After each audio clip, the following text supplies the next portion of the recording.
MCD के नए mayor के चुनाव के लिए 3 बार सदन की बैठकें बुलाई गई। ये तीनों बैठकें बेनतीजा रहीं, लेकिन इन बैठकों पर करदाताओं के लाखों रुपए जरूर बर्बाद हो गए। सिर्फ इन 3 बैठकों पर ही नहीं, बल्कि पिछले 3 सालों में एमसीडी सदन और स्टैंडिंग कमेटी की जो बैठकें बुलाई गई, उन पर भी करोड़ों रुपए खर्च हुए हैं। लेकिन दिल्ली वालों को कुछ खास नहीं मिला, तो कैसे जनता के पैसे को पानी की तरह बहाती है सरकार, देखते हैं ये रिपोर्ट।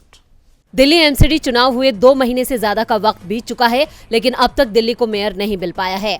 अब खबरों की माने तो 16 फरवरी को फिर से मेयर चुनाव होगा, जिसके लिए एमसीडी और केजरीवाल सरकार ने उपराज्यपाल वीके सक्सेना को प्रस्ताव भेजा है। जो बैठक चुनाव के लिए बुलाई गई और फिर बिना किसी नतीजे के स्थगित कर दी गई, उनमें जनता के टैक्स के पैसे को पानी की तरह बहाया गया है। पिछले 3 सालों में एमसीडी सदन और स्टैंडिंग कमेटी की जो बैठकें बुलाई गई, उस पर कुल 1 करोड़ 11 लाख रुपए खर्च हुए। साल 2019-20, 2020-21 और 2021-22 में तीनों एमसीडी की सदन और स्टैंडिंग कमेटी की जो बैठकें आयोजित की गई, उस पर म्युनिसिपल सेक्रेटरी ऑफिस की ओर से कुल 40.1 लाख रुपए खर्च किए गए।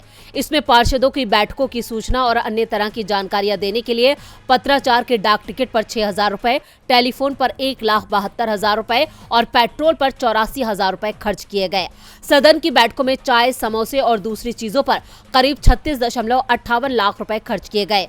सभी तरह के खर्च को मिलाकर 3 सालों में 40.1 लाख रुपए खर्च हुए। पार्षदों के भत्ते पर 16,24,000, मेयर पर 8,49,000, स्थायी समिति के चेयरमैन पर 4,29,000, वार्ड समितियों के चेयरमैन पर 13,89,000, डिप्टी मेयर और स्थायी समिति के उपाध्यक्ष पर 2,52,000 रुपए खर्च किए गए। नेता सदन पर 2,25,000 और नेता विपक्ष के भत्तों पर 1,92,000 रुपए खर्च हुए। एजेंडे की कॉपियां छपवाने पर 3,91,000 रुपए खर्च हुए। कुल मिलाकर सेक्रेटरी ऑफिस के अलावा दूसरे कार्यालयों ने 3 सालों में 64,86,000 रुपए खर्च किए। सेक्रेटरी ऑफिस और अन्य कार्यालयों पर हुए खर्च को मिलाकर 3 सालों के दौरान 1,11,000 रुपए खर्च हुए।